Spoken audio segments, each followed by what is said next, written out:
Welcome to the Western Bowel podcast series, with talks on traditional spiritual teaching and its application in the world today. The intention of the series is to offer something useful for those who are drawn to study themselves and engage practice on the spiritual path. New talks are posted twice each month. The content of the talks is for informational purposes only and not to provide any kind of counseling, medical, or professional advice. This podcast is titled Yogi Ramsuratkumar, the Godchild, Tiruvannamalai, and was given by Caylor Wadlington on January 30th, 2021, via Zoom. Caylor is a Doctor of Oriental Medicine, a skilled acupuncturist, and author of a book which has the same title as this talk. He has also written the booklet, the Yogi Ramsuratkumar Garland of Praises. After a few words of introduction, Caylor speaks about his spiritual journey and his experience in the company of the Indian spiritual master. I'm not even sure, Caylor, exactly how you stumbled across Yogi Ramsuratkumar. I mean, maybe you'll speak to that, whatever feels right. In the book that Yogi Ramsuratkumar asked you to write about him, published in 1972. Oh, yes. You note that he left the physical company of Papa Ramdas in 1952, and that it took him 7 years wandering around India to get to Tiruvannamalai when it might have taken him 7 hours. And you quote him, "Emancipation was not the end for this beggar, rather it was the beginning for him." And you also quote him as having said, "I am infinite, and so are you, and so is everyone, my friend. But there is a veil. There is a veil. Do you follow me? You can only see an infinitesimal part of me. Just like when a man stands on the seashore and looks out over the great ocean, he sees only a fraction of that vast ocean.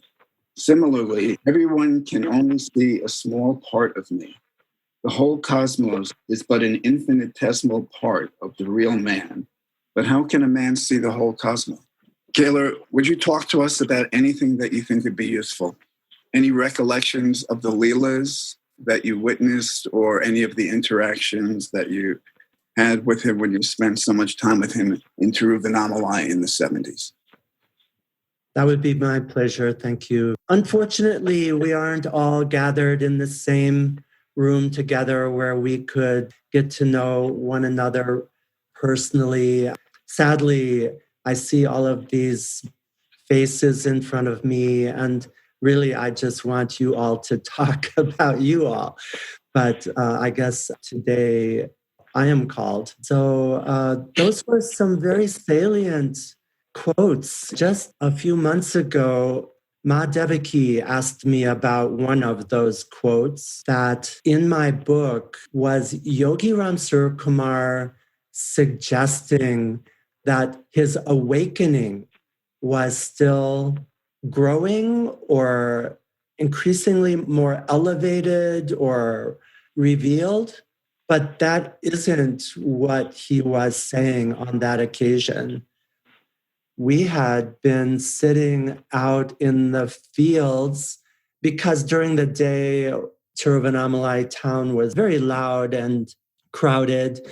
We would get up at sunrise in the bazaar and walk our way out into the fields on the outskirts of town where we would be undisturbed. And on this occasion, we were comfortably seated on some rocks, and we stood up and were looking out over Tiruvannamalai towards the mountain. And I don't know what it was that I asked him, but he was telling me that it wasn't, not that it was his realization that was expanding, but that from the moment of his realization that his body was undergoing changes, that transformation of the body of an enlightened soul and the capacity to do his Father's work, to be a vessel and to have instrumental faculties and powers to do that work continued to grow, that the vehicles or vahanam of the enlightened being, the vehicles continue to transform. And he used the word transformation. He said, even at the cellular level, that transformation continued. So that's what he was saying in that place in the book. I should say that this being 2021, I went to India in 1970, in the springtime of 1970. And I met Yogi Ramsuratkumar just about a month after I arrived. I had, in 1969, during the Vietnam War, this was war through and through in myself. The Vietnam War was raging. My household, the home I was growing up in, was at war. Total confusion and anguish and loss and depression. And I was very confused. I was in college and doing poorly during summer break from my first year in college. Following the noble example of the Beatles and the Rolling Stones, I dropped acid. And after hours, so 8 or 10 hours of being on this chemical journey, even 3 minutes in that state where time is so compressed was like, could have been equivalent to days in the waking state. After 8 or 10 hours, it was like months of consciousness evolution. I had been journeying through the cosmos much of that time. All of my senses were merged. I was seeing with my skin. I was hearing with my eyes. I was feeling the resonances of higher realms. It was very blissful and enlightening. And just days after that, and not really knowing what to think about it, up to that moment, I had just been a sort of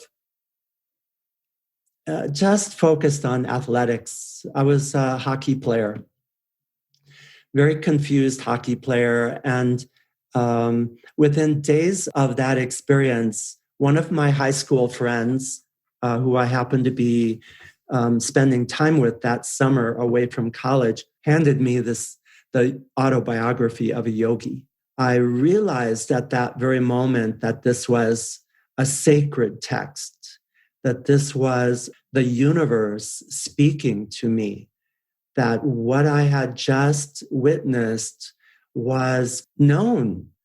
These higher realms and higher resonances and expanded sensory faculties were all known in the yoga traditions of the Far East. And I went on to read Sri Aurobindo and the Adventure in Consciousness and the Gospel of Sri Ramakrishna, and also quite a wide range of dialogues with Ramana Maharshi, and decided I was going to India as soon as I could to find a teacher, guru.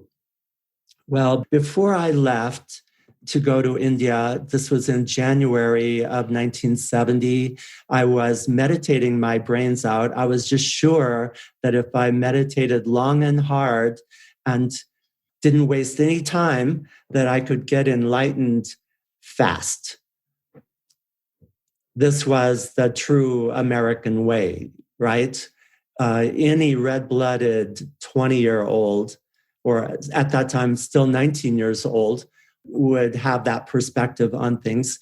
And during my long hours of meditation into the night, I was graced with huge samadhi awakenings.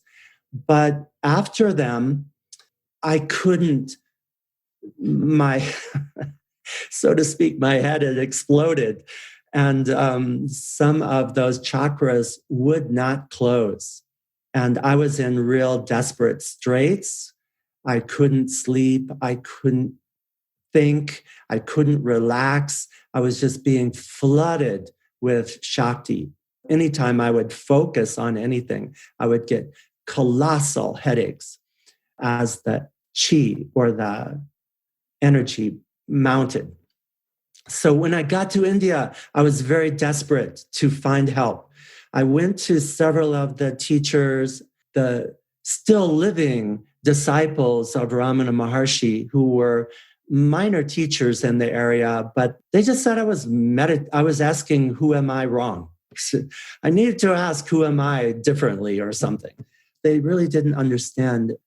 It was only overhearing the rumor of a yogi who wandered in the area that gave me hope. Nobody knew his name, but some French and Swiss residents at the ashram had met him. And I talked to them. I said, I really have to find help. I need to meet this person. I think he perhaps could help. And they said, well, we don't know how to find him. He will show up if that's needed.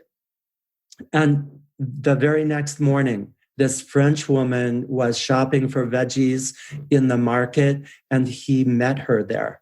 And she explained that I had this strong longing to meet him, and we did meet.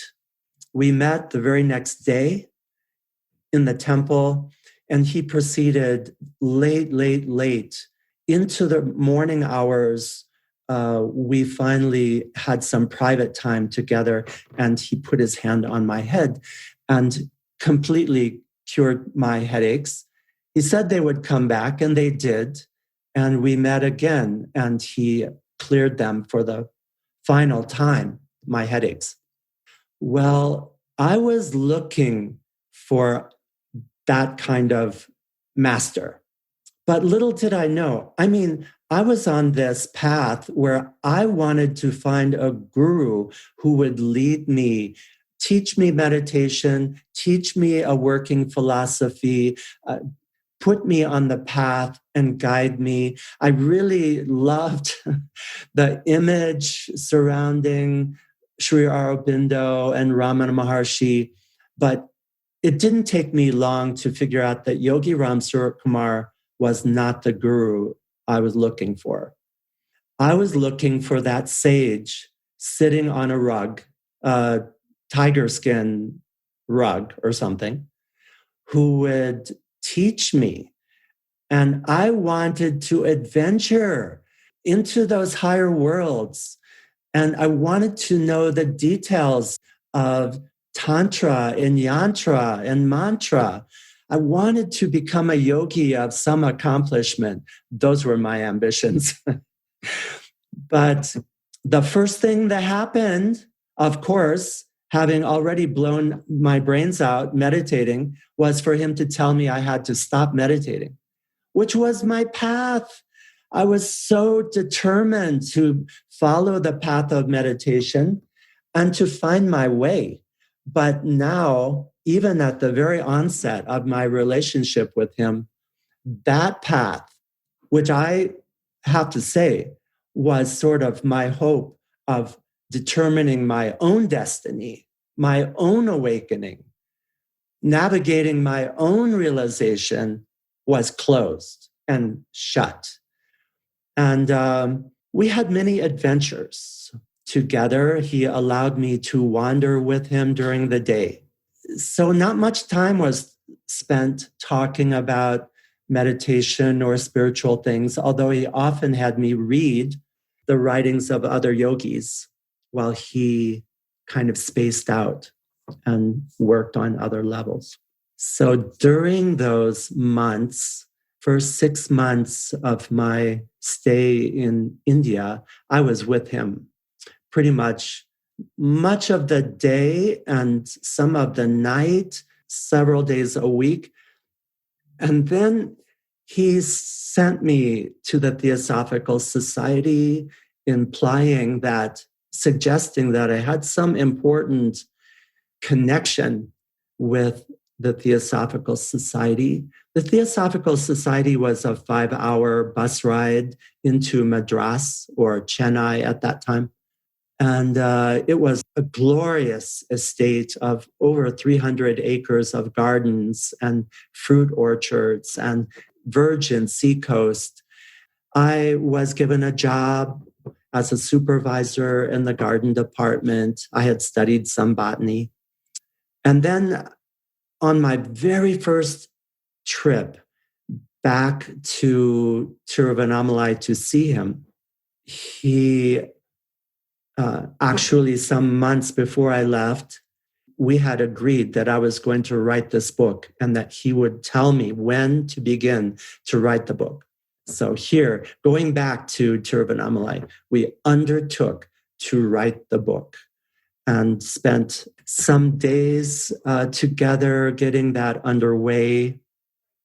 I thought maybe I would take a little break in the long story of our relationship and talk about a few events, specific events that I really haven't shared with you all previously in our previous meetings, or even in Regina's book or in the Punai Tree book, just to give you a little flavor of how bewildering sometimes it was being with him.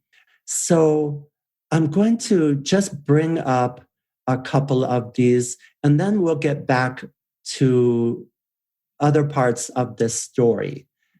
This is what I call the problem of detritus. Detritus is really a fancy name for trash. It took me some weeks to discover that Yogi Ramsuratkumar, Swami, as we all called him then, never threw anything away. That his pockets were chock full of all kinds of waste string and cord and torn pieces of fabric and twigs and wrappings and parts of letters, and that anything he touched, he kept. He kept it until he could hand it to somebody, or he could place it somewhere, or he could wear it. He would tie it up in his clothing. And even the newspapers and letters he touched, he had assistants, attendants carry around nearby all the time. And I quote here a passage from the Guru Gita: wherever he dwells, that very place becomes holy. Whatever he touches becomes holy and is then sanctified with his energy. This was one of the unique problems of a siddha, someone who was a walking furnace of power, and that everything he touched became imbued with his power.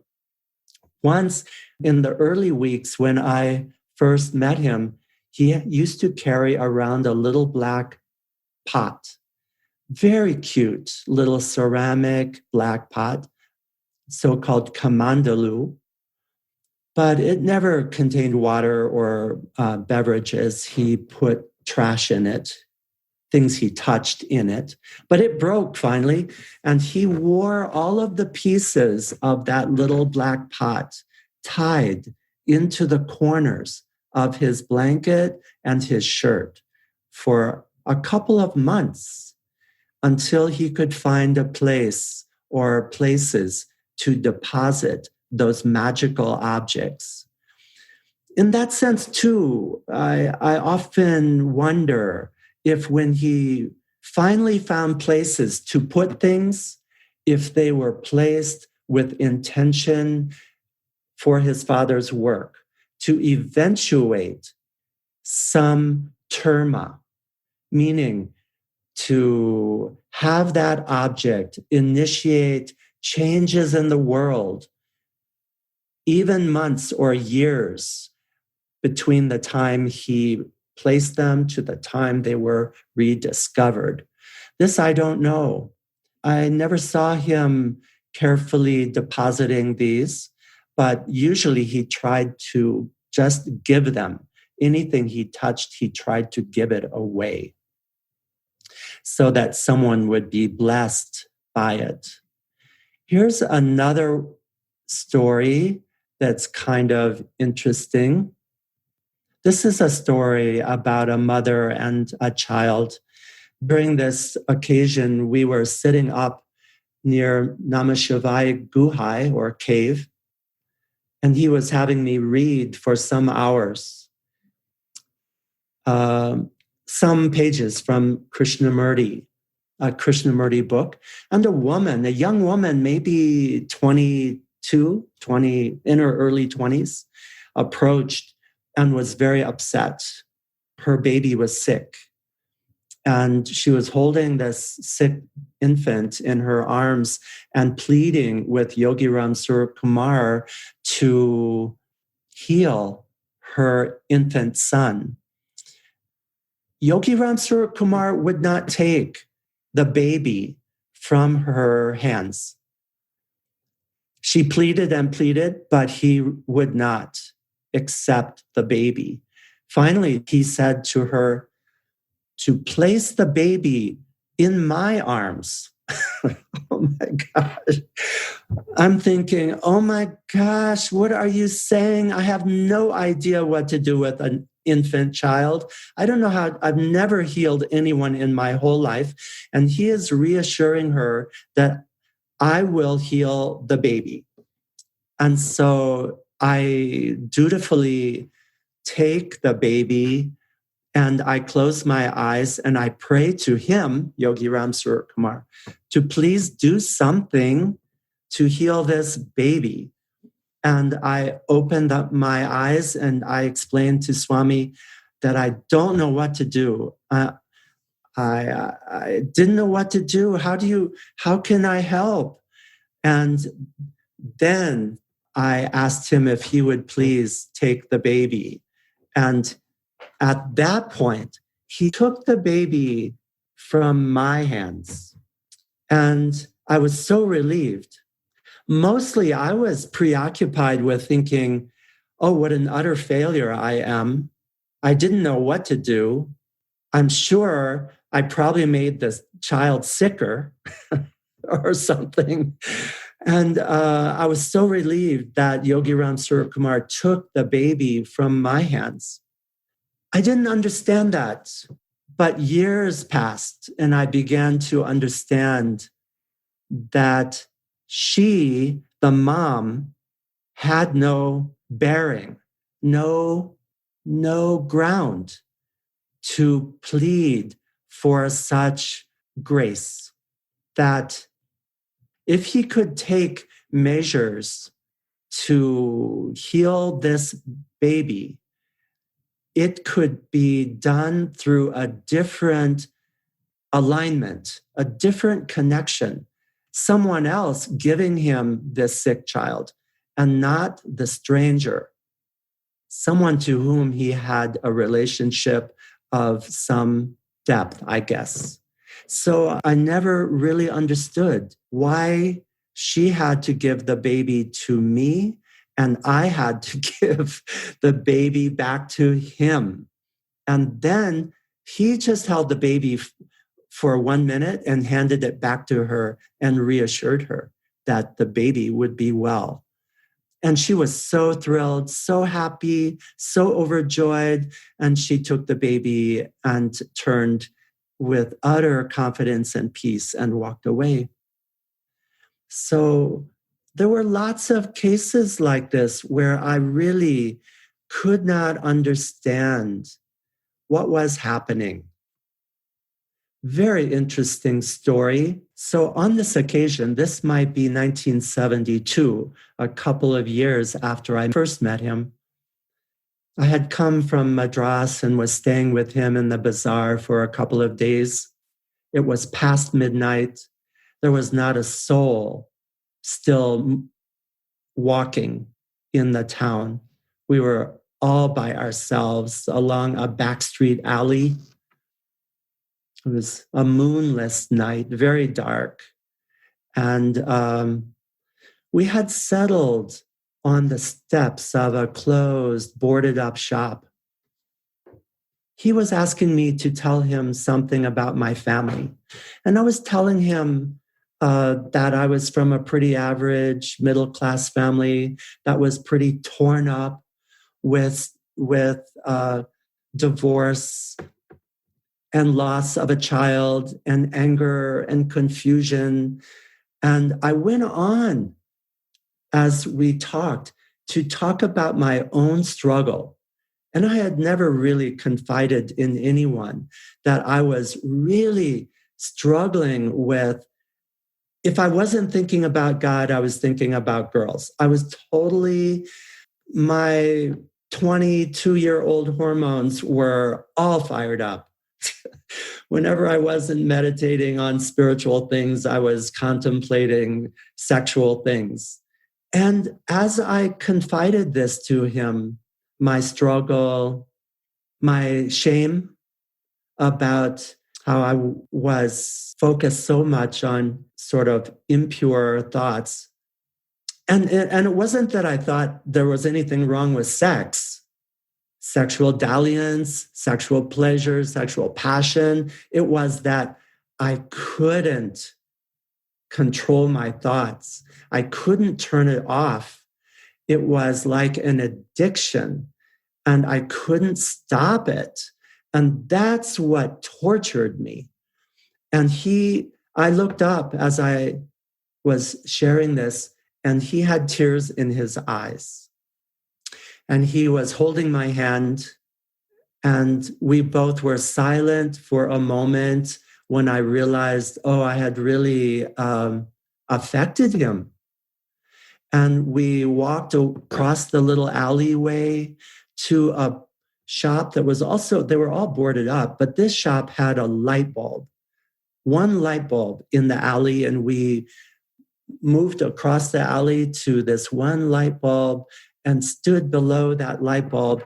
And I turned around, he was following me. And I asked him point blank, I said, "Can you know anything?" And then I asked, do you know everything? And he was taken aback, kind of pulled back a few inches and said, "Oh." He knew really what I was asking. And what I was asking after 2 years of struggle was, he knew that I believed for someone to be my guru, that they had to know everything about me, even my deepest secrets. And that's what I was asking him. Does he know everything about me? Does he know my deepest secrets, even my shame and my hidden parts of myself? What I was really asking him was he qualified to be my guru? Was what I was really asking him. And he then said, "Yes, Mr. K." In answer to my question, "Can you know anything?" He said, "Yes, Mr. K." And then I asked again, I said, "Even things like nuclear physics, which you've never studied?" Which was a silly sort of question. And to my astonishment, he said, "Yes, Mr. K, this beggar can know anything, even nuclear physics." Then he paused for a moment and he said, "If it is needed, this beggar can know anything.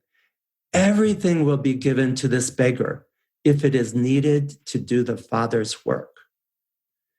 I was floored, and I knew that what he was saying was true, that no human body can carry around libraries upon libraries upon libraries of facts and knowledge, power and strategies, but that in the moment, in the present moment that he needed something, it would be given for any work.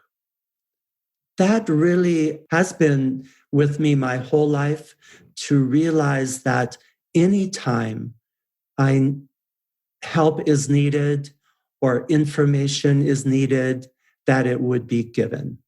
That was one of the great teachings that I received from him. And I have to say also that after this, I gave up. I could not accept him as my guru. He sent me away and I felt abandoned. He sent me away to the Theosophical Society where I really didn't feel connected. I found my way to other teachers. I lost my way. I made some horrible mistakes on my path. Well, I should say that even as years passed, I went back to India a few times to reprint the Godchild. And then in 1993, I went back and he called me to the carpet, so to speak.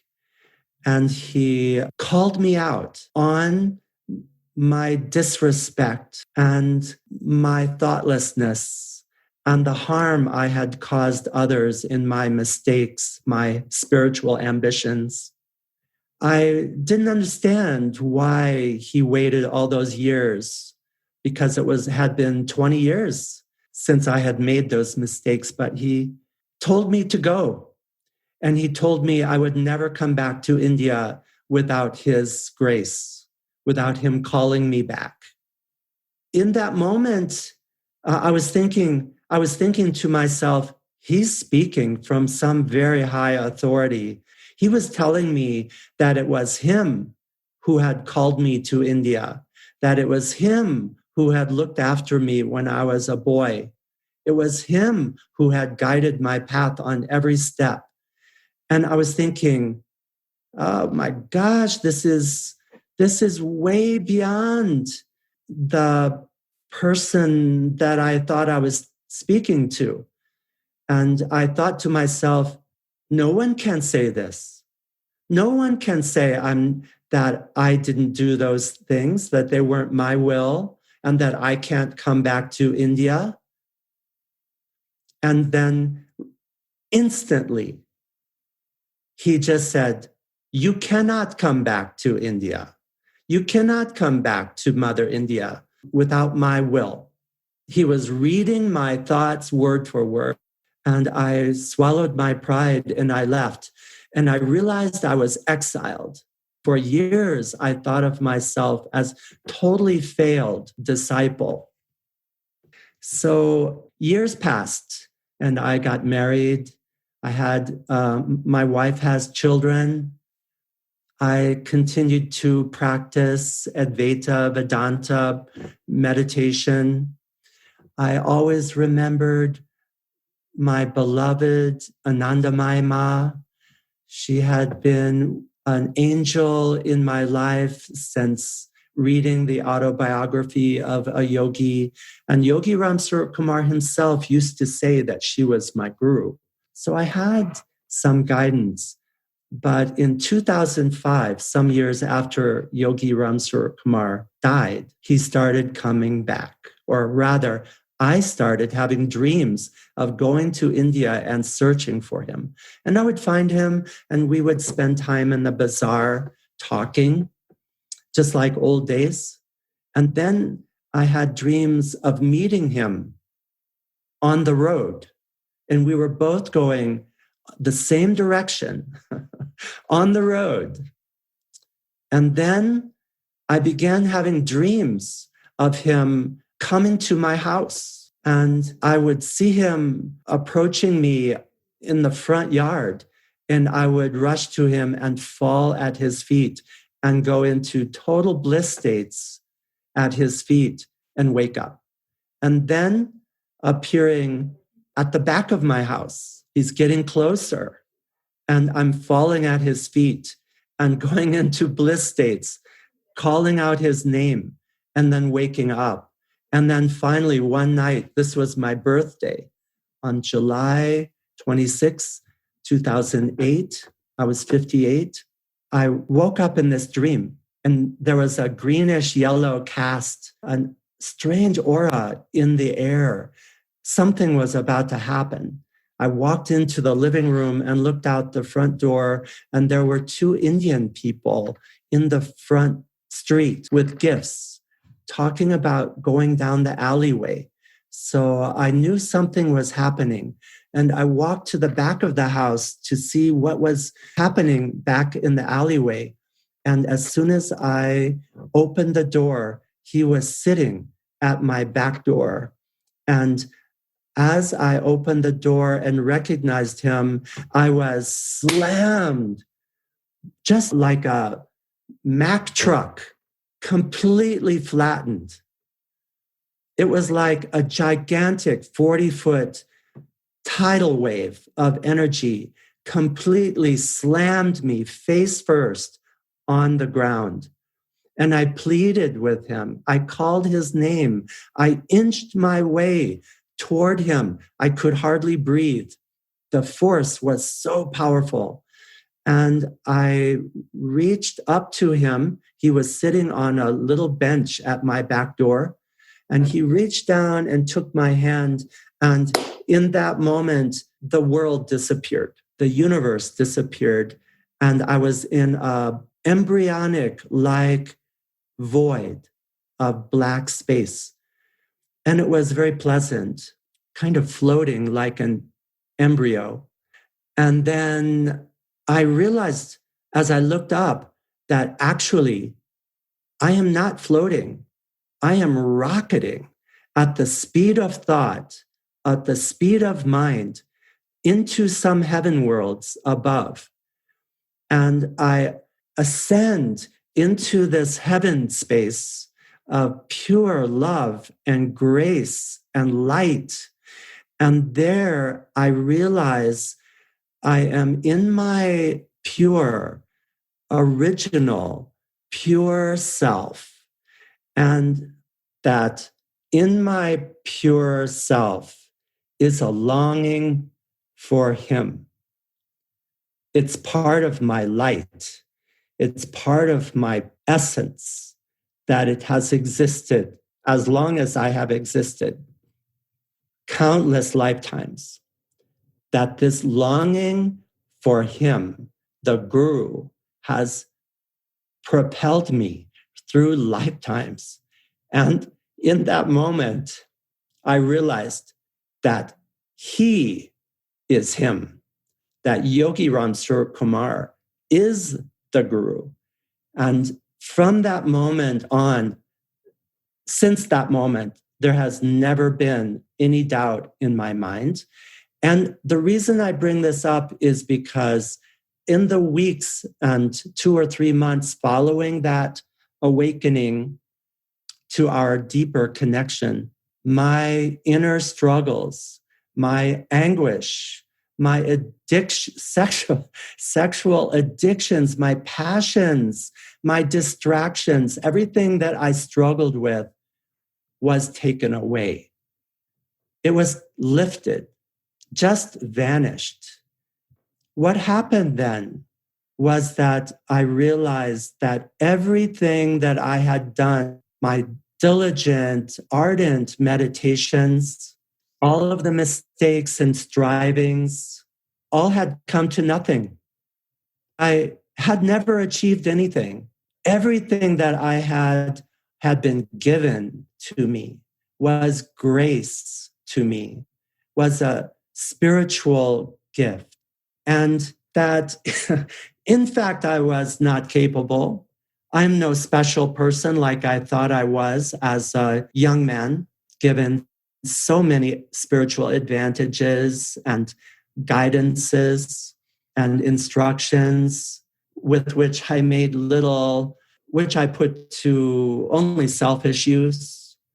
And I accomplished nothing. that I am not special, and that anything that is special about me was given to me by him. And that began what I call my path of praises, discovering that I don't have a path anymore. This whole idea of achieving liberation, to which I was so obsessed, just captivated by my fantasies of what it would be to be so enlightened and empowered and wise. I don't have that capability. I only have this capability of being loved by him and discovering that his gifts to me are unending every day in little ways. And I continue to meet him in dreams and receive his gifts. He comes to me in my house. Sometimes we sit in the living room on the floor, sometimes in my den in this room, my office, and we talk. Sometimes we meet in the ashram or on the mountain. All of those are gifts. I cannot, as much as I pray for him to come to me, I cannot initiate. I have no power to control his grace and his love and his gifts to me. I don't suppose any of us do, really. And that all I really can do is be grateful and praise him. One of the things I'm reminded of from my very early days was my disdain for my Christian background. Going to church with my mom when I was just a little boy, and the old ladies there singing in such falsetto tones and telling stories from the Bible, and walking out of church and the old ladies petting my head and saying, "Isn't he so cute?" It used to upset me so much to go to church and praising Jesus in the old style church music. But I realized that that is what I love about my spiritual life now. That in the same way that as a child, those people were singing praises to Jesus, all I have anymore is singing praises of him.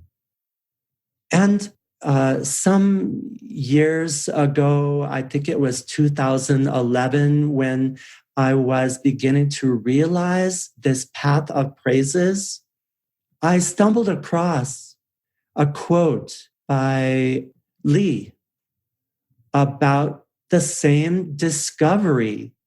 And he got it, of course, instantly. He understood immediately. It took me 20 years or 30 years to figure these things out. But Lee got it. And I see that he got it. And it meant a lot to me, where he is quoted as saying, Yogi Ramsuratkumar often said that he wanted praise, and only praise directed at him and on all who considered him. Of course, he was also showered with abuse and disapproval, with criticism and blame, all of which he took with elegance, dignity, nobility, and grace, and onward to say he asked for praise, wanted praise, was delighted and tickled with and by praise. And then he goes on to talk about the physics of this relationship of praise. And that point is really important. The physics of praise. I never thought of it in those terms, but when I discovered it, I called it a reversal of my life polarity. That up till then, I had been obsessed with my problems and with my aspirations, however noble, and my failure to achieve even my most pure longings, and to struggle. Oh, I have had a lot of health problems, preoccupation with my health. And of course, calling on him for help, constantly calling on him for help.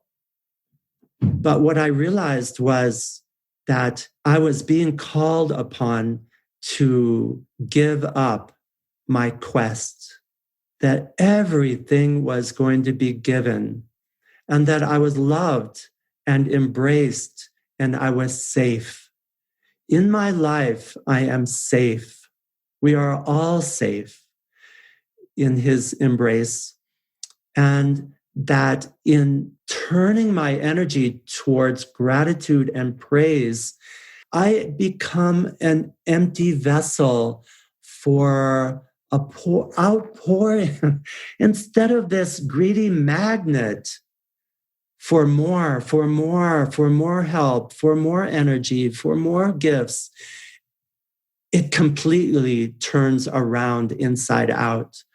And I become an empty vessel of like an angelic song, just like the Renaissance paintings of angels clustered around Jesus in heaven, singing a chorus of hymns to the Lord. I have become one of those angels singing praise to our Lord. And I can't help it. And it's pure and it's perfect. It's what I'm meant to do spiritually.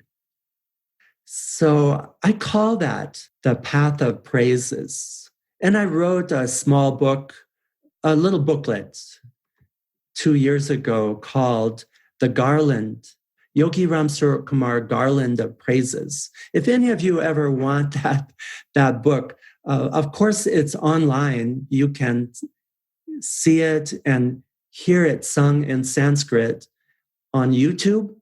But also, I will send you one or any number of copies. It's my work to share the praises of Yogi Ramsuratkumar. So you're welcome to email me anytime or call me or text me or anyway. I'm happy to share that with you. That little booklet is way more to me than just praise of him. It really harkens back to a time when I was sitting with him and he was having me read letters from devotees. Someone, and I have the name of this person and much of the letter in my notes, had written him a letter and addressed him, Yogi Ramsuratkumar, in the letter as Namaste, Shri Guruji, Yogi Ramsuratkumar, and then praises him and communicates some message, and then ends the letter with such words of adoration to him, the Guru, Yogi Ramsuratkumar. Yogi Ramsuratkumar turned to me and he said to me, "Do you understand that letter?" I knew exactly what he was saying. He was pointing out that I could not express at that time, I could not love him. I could not adore him. I could not praise him. And I was so ashamed. In that moment, as he was pointing out the difference between this devotee's relationship to the Guru and my relationship to him, I was ashamed and I was angry at Yogi. I was pissed off at Yogi Ramsuratkumar. How dare he point out my deepest wounds, my inability to love. I was not even good at faking it. I felt, oh, how cruel. That's not fair. It's true. I can't be like him. But after the path of praise awoke in me, I realized then, oh, the time has come. I can write that letter to him. I can write that letter with gushing love and praise and adoration to him. And he deserves, finally, after all these decades, he deserves this outpouring of adoration. The little booklet begins with the verse that reads, "Salutations to thee, O Yogi immortal, who descends from the effulgent sun, illumines the transcendent sky, and brings light into darkness. With heart overflowing with adoration for thee, I humbly offer this garland of praises." Then there are other verses. For so many years, I struggled to know who he was. Is he worthy? Is he of sufficient spiritual stature for me to surrender to him, for him to be my guru? I was all the while trying to judge. So now I totally know that he is who he says he is in that small mortal frame. He was or is, he continues to be very near to us all when we think of him or call to him, but is a fully present embodiment of the Supreme Being in a special form for a special work, almost unlimited work. You know, I've told you this story before of once having had lunch with him in a little Tiruvannamalai cafe. And we left that cafe and wandered through the bazaar and through the marketplace and past the temple tank and past the grand, huge Nandi stone bowl and past the Ganesha shrine, and then wandered into the sanctum sanctorum region of the Arunachaleshwar temple. And we sat down there outside the innermost sanctum. We were surrounded by 1,000-year-old vigrahas, images of the Tamil Shaivite saints and poets. Just a few feet to our left were priests singing immortal hymns to, in this case, it was a goddess shrine. And I was asking him, I said, you know, after your awakening at the hand of Swami Ramdas, that means that you have no more recurring, you're off the so-called wheel of samsara. What does that mean, that you will never have rebirth? In a very grave, serious voice, he interrupted me and he said, "This beggar will always be coming back." And I was taken aback. And I was thinking, at the speed of light, I was reviewing all and everything I had read that assured that liberation was the end of rebirth. And I said, but all of the scriptures say, I'm telling him, all of the scriptures say that liberation is the end of rebirth. And then he said to me, he started to laugh out loud. And he said that other people long for the end of rebirth. He said, this beggar doesn't know why, but he only longs to be reborn. This beggar will be coming back 1,000 births, as long as there is even one person who this beggar can help. He will be coming back. Of course, I was speechless. I had never thought of him in that light.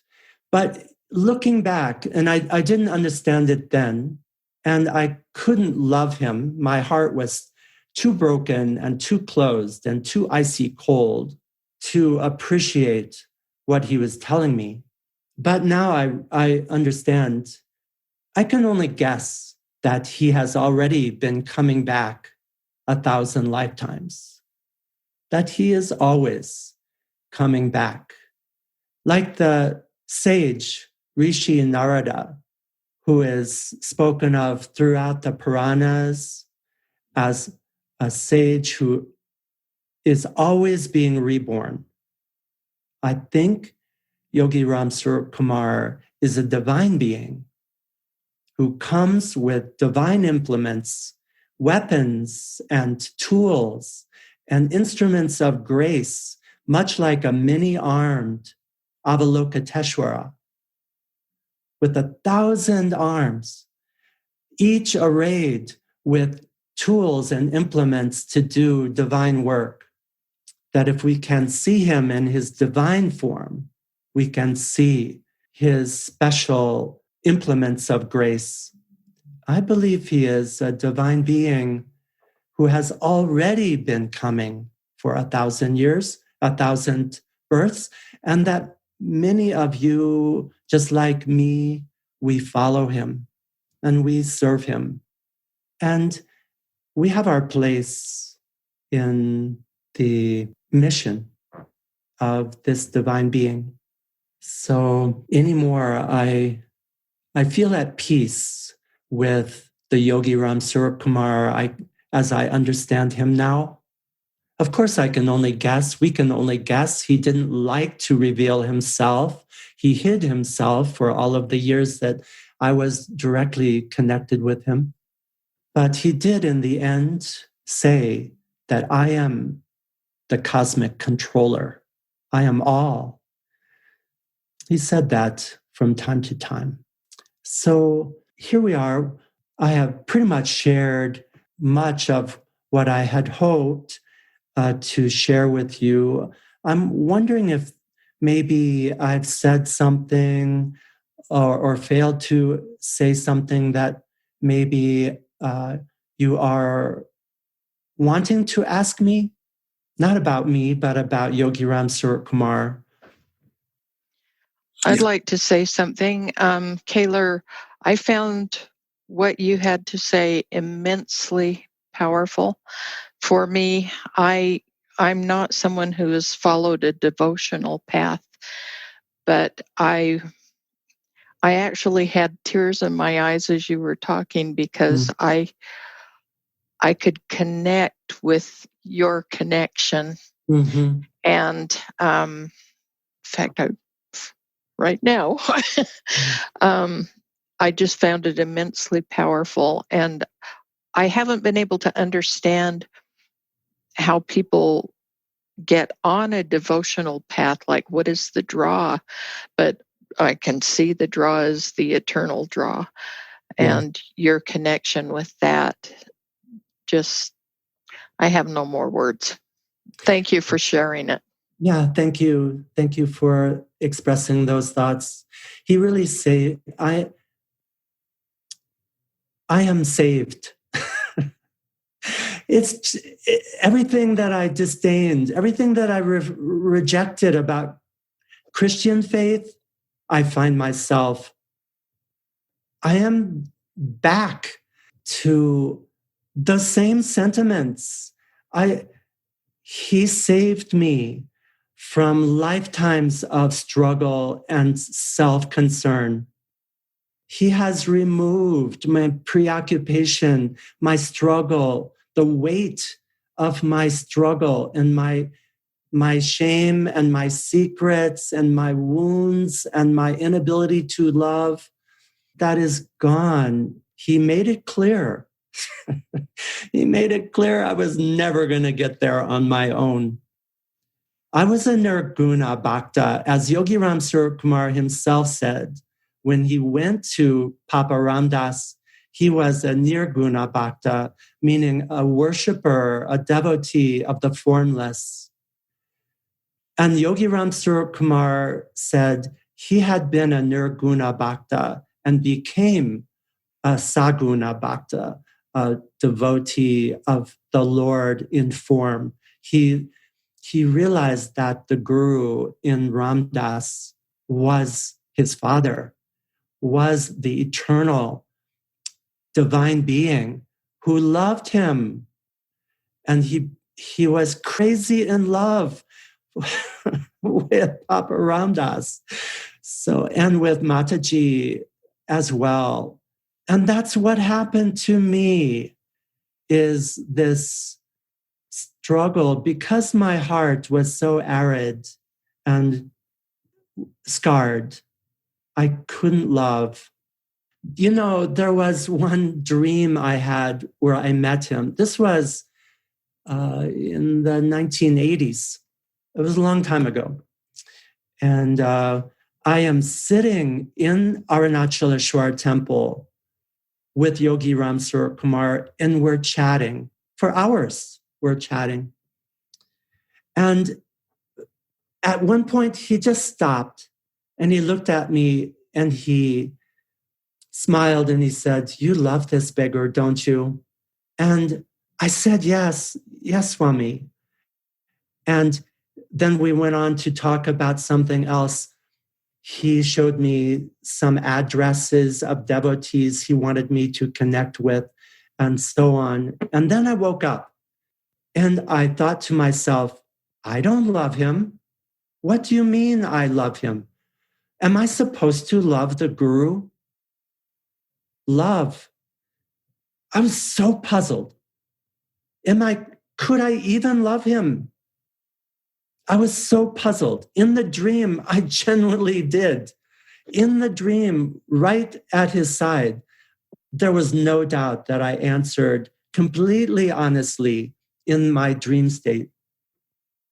But in the waking state, when I woke up, I realized I didn't even know I was supposed to love the guru. And I wasn't sure I could, and I was pretty sure I didn't. So I struggled with that a long time. And after I was exiled, I went back to Advaita Vedanta and the teachers that I had, Ramana Maharshi and Nisargadatta Maharaj's teachings. But I never grew. I was so sad that even as I was becoming an older person, I still was plagued with the same struggles. Decades had passed, and I had planned, I had hoped, I had prayed for my practice to relieve me of such a burden. But my practice had not relieved me of any of my burden, my struggle.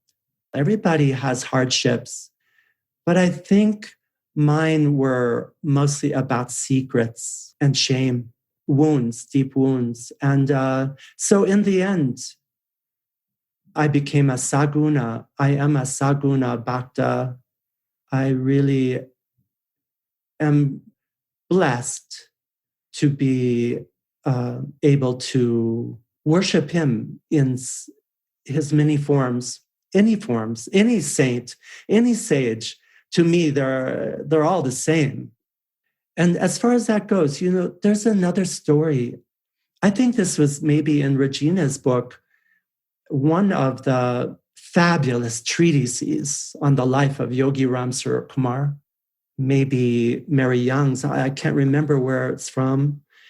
There's this Indian woman disciple. Yogi Ramsuratkumar is in his dying days, his last days, and she is sitting with him, and she is lamenting to him out loud, to Yogi Ramsuratkumar, that all through her adult years, she has known him.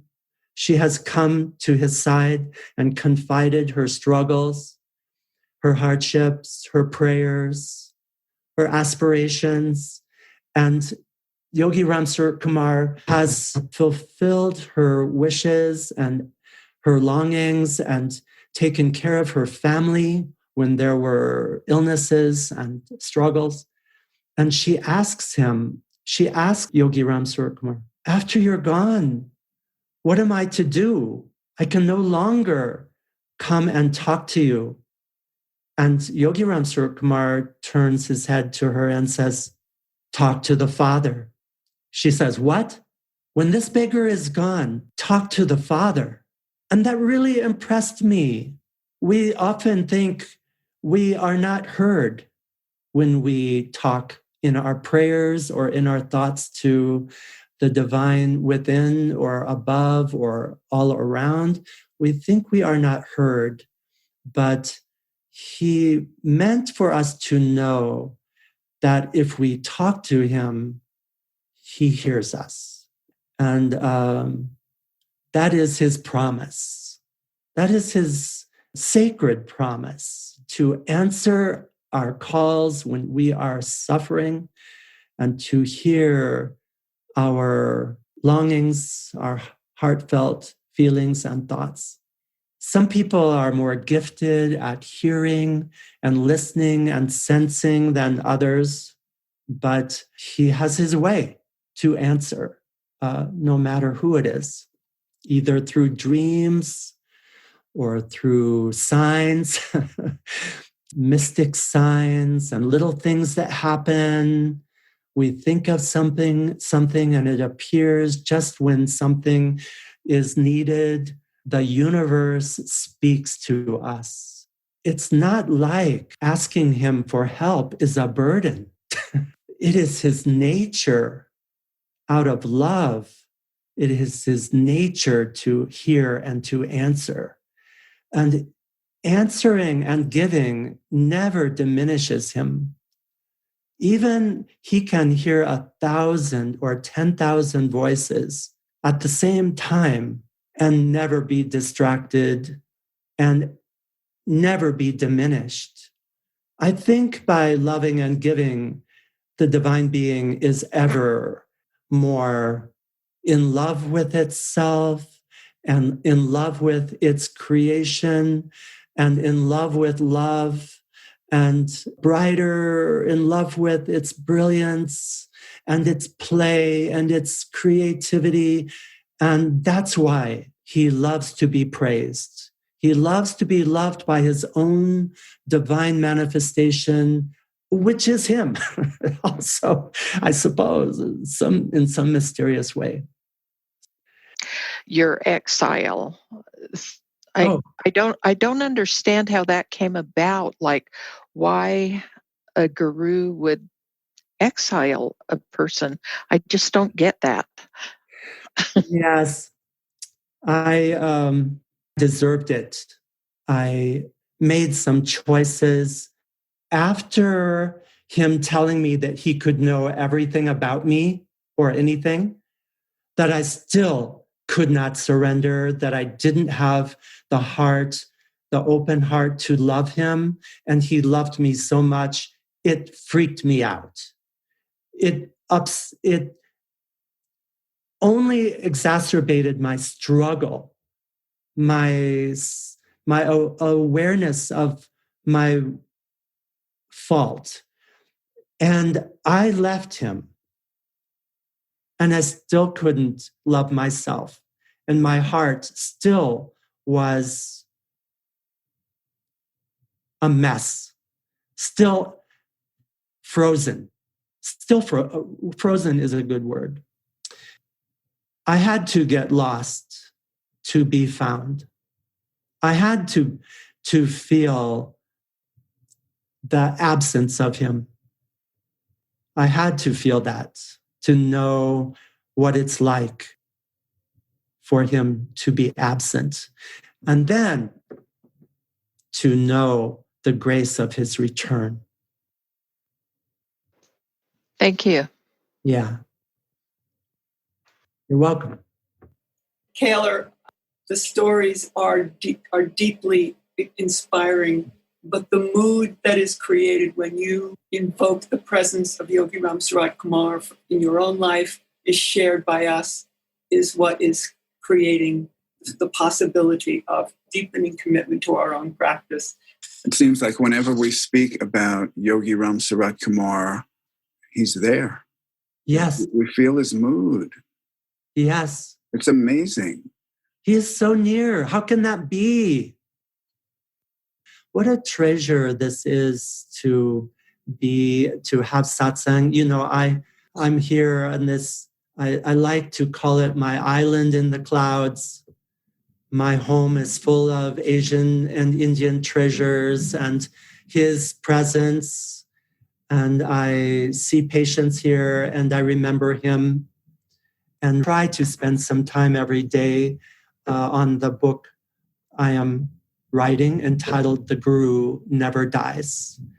And I'm I'm kind of a solo little, what would you call it, rowboat on this vast sea of Yogi Ramsuratkumar's all-pervading presence, I like to say. So it's such a treat to talk, to share with you all. Not often do I have this treat. You know, the day that I was exiled was the last time I saw him alive. And that was in 1993. On that day, he told the story. Yogi Ramsuratkumar had actually been in the meditation hall with Ramana Maharshi when a man walked in and sat before the great Maharshi and said to Maharshi, "What am I to do if one's guru has passed? Is one to seek out another?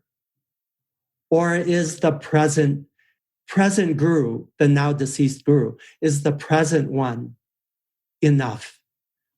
And Maharshi hardly hesitated to reply that the guru never dies and that the present one is for all time. And on that day, he told that story 3 times and looked right at me. And I kept thinking, why the heck are you telling me this story? I mean, really, well, I was in my 40s. I wasn't thinking anybody was going to die anytime soon. I didn't know he was talking about himself dying, or that he was my guru, or that I was going to face this same dilemma one day. I had no idea. And he was reminding me that someday I am going to have to know and understand that the guru never dies. He said it. He said it. He told that story. It was 2 days earlier and then twice on the final day. I kept journal notes of all of our meetings. So I have these things word for word and all of the circumstances in my notes. And I often, as I was writing them, wondered, what is it with this story? Why are you telling this story? And I understand that for all of us, if we have a heart connection to the guru, whoever it is, that the guru never dies.